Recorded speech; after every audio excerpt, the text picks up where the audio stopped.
नमस्कार, news maker लाईव्हमध्ये आपल्या सर्वांचे पुन्हा एकदा स्वागत। आज आपण अशा आगळ्या वेगळ्या केस संदर्भामध्ये यवत पोलीस स्टेशन या ठिकाणी आलो आहोत की प्रत्येक आईवडिलाला वाटतं की आपला मुलगा उच्च शिक्षित व्हावा, फॉरेनला शिकायला जावा, पण ती फॉरेनला शिकायला जात असताना एका सर्वसामान्य माणसाची आर्थिक पिळवणूक करून किंवा त्याची फसवणूक करून दोघं दाम्पत्याने मिळून युसुफ पठाण नावाच्या व्यक्तीची फसवणूक केली आहे।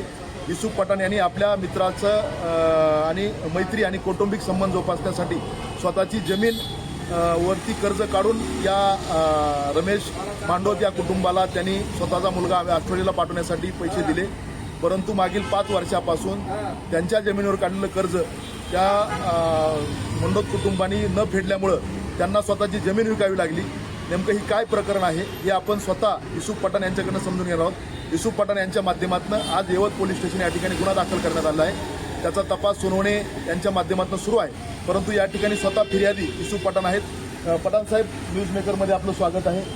तुम्ही आता यवत पोलीस स्टेशनला गुन्हा दाखल केला आहे, नेमकं प्रकरण काय आहे? प्रकरण हे आहे साहेब की माझे आणि रमेश मांडोत यांचे कौटुंबिक सलोख्याचे संबंध 25 वर्षापासून आहे। तरी त्यांनी माझ्याकडे येऊन त्यांनी व त्यांच्या पत्नीने कल्पेश रमेश मांडोत यांना उच्च शिक्षणाकरता ऑस्ट्रेलिया इथे पाठवायचे आहे, तरी तुम्ही मला पैशाची मदत करा। माझ्याकडे पैसे नसल्यामुळे मी त्यांना हे सांगितले की माझ्याकडे जमीन आहे, जमिनीवरती सोसायटीचे कर्ज आहे। त्यांनी सांगितले की मी सोसायटीचे कर्ज भरतो, परंतु प्लीज मला तुम्ही मदत करा।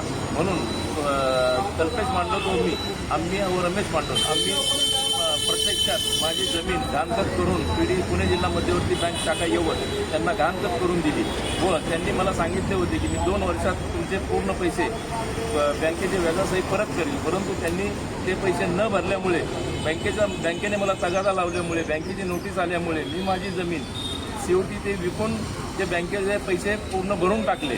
तरी माझी विनंती आहे की त्यांनी मला 24,45,000 रुपये व होणारे बँकेचे व्याज ही माझी रक्कम मला मिळावी।